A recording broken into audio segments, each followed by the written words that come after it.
butter. Believe that's butter.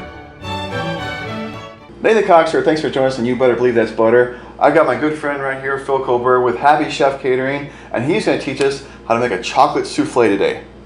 Thanks, so, Nathan. Phil, take it away, man. You show us how to make this thing. I know a lot of people are scared of this recipe. They are. Because, I mean, TV shows always make it, you crack that oven door open and the thing goes flat. Yep. I mean, you can tell me, is that realistic? Does it pretty much kill it if you open the door? No, it doesn't, Nathan. No. And we'll walk you through it. These are the quintessential French cuisine dessert, and they wow everybody at every dinner party. People love them. They are a little tricky, which we're going to give you some tricks, some steps, some things to do that's going to make it really easy. Guaranteed success. All right, awesome. All right. Well, I'm going to step out of the way and let you take over. All right, thanks.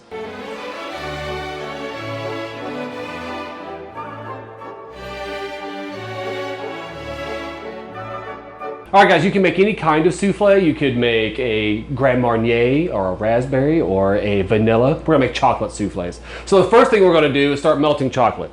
So what I have here is called a bain-marie. So you just boil some water, put one on top. All right. You can do it in the microwave, of course, but every 10 seconds, take it out and stir it. 10 seconds, out and stir it. 10 seconds, out and stir it. And the chances are through the roof. You're either gonna get a clumpy mess or it's gonna separate into oil and chocolate. So this is the safest, easiest way to do it. So that's their first step. It's already starting to get soft, see that? And that's what we want. Make sure that your bowl does not touch your water. That's all there is to it, and it's foolproof. Okay.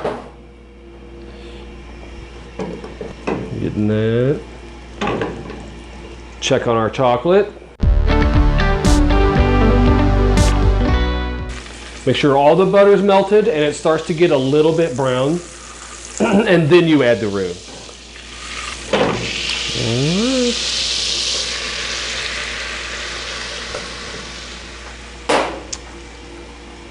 There we go. All right, now we're gonna go ahead and kill our heat. Okay, turn that off and just stir, stir, stir, and mix, mix, mix, okay? Make sure there's no lumps at all. Now, our 1 1/3 cup of milk. Okay, we don't want that to get too hot.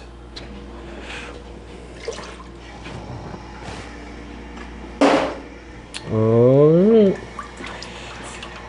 That should be like the beginning of like making pudding, if you could imagine making, pudding from home. It should be thick, but not clumpy. Does that make sense?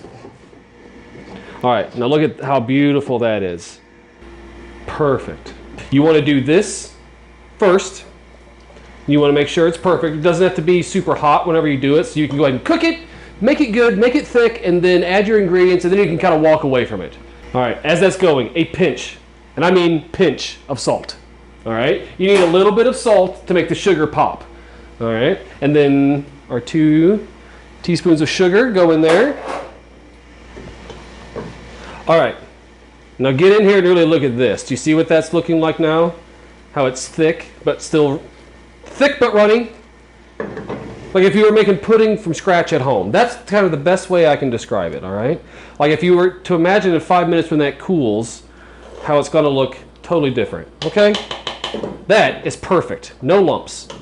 All right, we take all of our chocolate and add that to it. So at this point, we've got like everything sweet. It's our base, right? We've got sugar, salt, butter, chocolate, all the good stuff is in here. Okay, then over here to kind of let it cool for a second. All right, we'll mix all that up really good, okay? So this is chocolatey, milky, buttery, gooey base. We're gonna let that kind of cool down for just a minute, and we're gonna temper our eggs and add it to it. Every recipe that you find may call for 3 eggs, 4 eggs, something like that. When we get into the actual making of this, you'll see that it's almost impossible to make a small batch of souffles. You have to have enough batter there to really mix and stir and get all those ingredients incorporated. So we're gonna make ours with 6. All right, so one of the things that gives souffles its light and airy nature is you have to separate eggs. So you've got egg yolks, which are going into this part, and then egg whites, which we're going to mix up and make a meringue out of, and we're going to fold them together. So that's what makes them rise out of that cup and look so pretty and taste so good. So I talked about a couple of tricks. One is making sure that this batter right here never has any like clumps in it. All right, you want to just stir it and mix it. I wasn't standing over it the whole time. You want to just kind of keep it mixed and make sure you're keeping an eye on it. Thicker is better, and as this kind of cools down, it's only getting thicker. All right, I don't know how well you can see that, but that's getting a lot thicker than it was a minute ago, right? All right, so there's lots of gadgets out there that help you separate eggs. I don't use any of them. It's super easy. All right, this is going to be our white bowl. This is going to be our yolk bowl. Okay. Let's do it through there. Boom. You can get egg whites into your yolks, but no yolks into your whites. Okay? Does that make sense? That will make your meringue not want to rise. All right. So I said we're going to do 6 eggs. We're going to do 5, and we're going to throw one of the yolks away. That way you've got a higher ratio of those egg whites. All right, you've got 1 extra, giving it added lift. Okay, so we have to mix our egg yolks with our mixture that we've got. We've got butter, flour, sugar, and milk in here, and the chocolate. And if we just dumped our eggs in there, we would get scrambled eggs, chocolate cake, kind of a disaster. So we're going to temper them, which means constantly whisking and gradually raising up the temperature. This isn't complicated. All you have to do is add a little bit at a time and keep mixing. That's all there is to it. But that's one of the tricks that's going to make this work better than just dumping and mixing. All right? So we take like a scoop with our whisk. This is still warm, but it's not boiling hot. Okay? And then we just go in. And once that starts getting mixed, then we add another scoop of warm mixture, but mix constantly. All right, so we've been tempering our eggs and smoothing it in. Okay. Now we're ready to just go ahead and dump the remainder. Okay. There we go. All of it goes in. Okay. Get it in.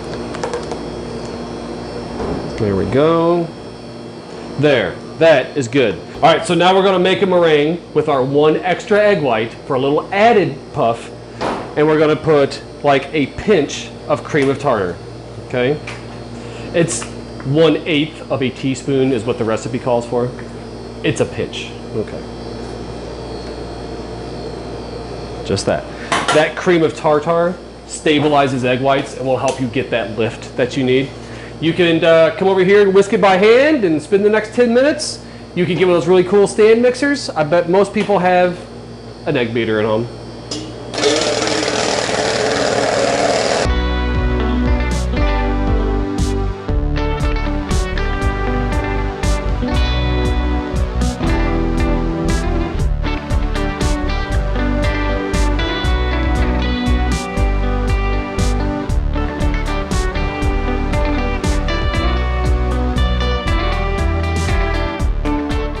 Whenever you like pull it out, and you can see how it has its own shake, and they don't even move. That's what we're looking for. That's awesome. Those nice stiff egg whites are going to give us the lift we need to combat this really stark, dense thing. So if we just mix them, if we just dump them together and mix them all up, we would pop all the bubbles that we just worked so hard to create. So we're going to fold them. The first little bit, just like 1 little scoop, maybe less than that, is just going to get sacrificed. And it goes in and you mix, okay? And that little bit, it was destined to happen. All right. Now, from here on out, we only fold. My grandma had a pancake recipe where she went through all this to fold in egg whites just for pancakes because it makes them fluffier. So from the bottom and then drag it over the top. Again, this is why you have to work in kind of a big batch. All right, just drag it over. Every once in a while you can pop a few. That's why we have an extra egg white in there. That's why we worked so hard to make sure that our base was firm and our whites were fluffy. All right. The more dense things are going to fall to the bottom, so you're dragging them off the bottom and you're just incorporating them, okay? I am not pushing down and I'm not mixing. I'm just lifting and folding. That right there, if you want to get a close-up, that is souffle batter right there. That's it. See how it's like really bubbly and kind of looks like chocolate batter with marshmallows in it? That is exactly what it should look like. All right, the only real specialty equipment that you need are souffle cups. You can buy them anywhere. You can get them at Walmart. You can get them at restaurant supply stores. They come in all different shapes and sizes. This is about all I allow myself to have. They make much bigger ones, but I'm not doing it. All right, so they're like porcelain, thick-walled, kind of hefty. That's what you need. A coffee mug will do in a pinch. All right, every recipe says to actually smear it with real butter. Trust me, I've done a million souffles. This works just as well. It will save you the mess. All right, so spray each one out. And then this is granulated sugar. And you want to just pour it out. And it just makes sense to pour one into the next one, all right? Make sure you get it all the way in. So the whole thing is coated with sugar and butter. That's going to allow it to grab onto the outside, form a crust, and shoot up high, okay? All right, so now we just ladle in each bit.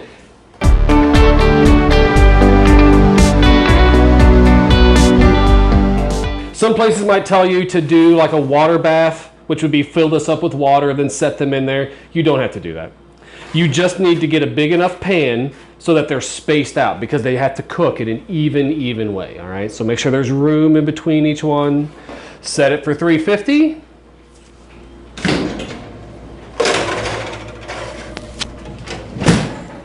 Set your timer. 30 minutes from now, we have souffles. So the one thing we can do while we wait, which is something you can do ahead of time as well, souffles are so good if they have like a really good custard to go along with it that you kind of dollop on. You could just do Cool Whip or something like that, but I think we can do better, right? All right. Let's do better. All right. All right, so we're talking about the accompanying cream that can go along with this. You've already got time. You can do this earlier in the day. You're just making your own homemade whipped cream. So we just take some heavy whipping cream. All right. And confectioner's sugar, not granulated, confectioner's. And then I like to use a little bit of imitation vanilla, all right? All right. Now one time, we put a little bit of peanut butter in here, and peanut butter and chocolate souffle goes really well. Feel free to go crazy, folks. All right, and then you just whip it up. This is super easy. It's not hard, and it's better than store-bought. There's our souffles. They were filled up about 3/4 of the way. See how they've risen up and they've gotten big and poofy and gorgeous? All right. This is when you have like a little dinner plate and your oven mitts or a kitchen towel. Put it on your plate so you can carry it, okay? Grab your whipped cream and hit it right on top, okay? And then hit it with just a little bit of confectioner's sugar. Just like that. Boom! There we have homemade chocolate souffles. Come and try some. There you go, my man. All right. It's like eating a chocolate cloud. It's like a chocolate cloud. That is good. That's a good analogy. All right. Yep. Let's try this out here, everyone. Wow. That is good. It's good stuff, right? That is good. That's a chocolate souffle. It really is like a chocolate cloud. Yeah. As light as air. I hope you learned something. I did. Good. And you made it just like step by step, easy. If you're not scared of it, you can do it. And the wow factor, you're gonna wow your guests. Okay, that is super delicious. But even just hearing the name, chocolate souffle, I mean, they're gonna be just like, wow. Mm-hmm. Well, good. Yeah. Now, if you're in the local Springfield metro area and you want a good catering company, I take that back, a great catering company, all right? Happy Chef Catering, all right? See that right across the bottom there? So there's the website right there. Check it out. Phil, tell them what they can find. If you're throwing a big party this year, or especially getting married, we have the best value in catering, hands down. So check us out, happychefcatering.com. Y'all, thanks again for watching. You guys have a great one. Thanks, guys.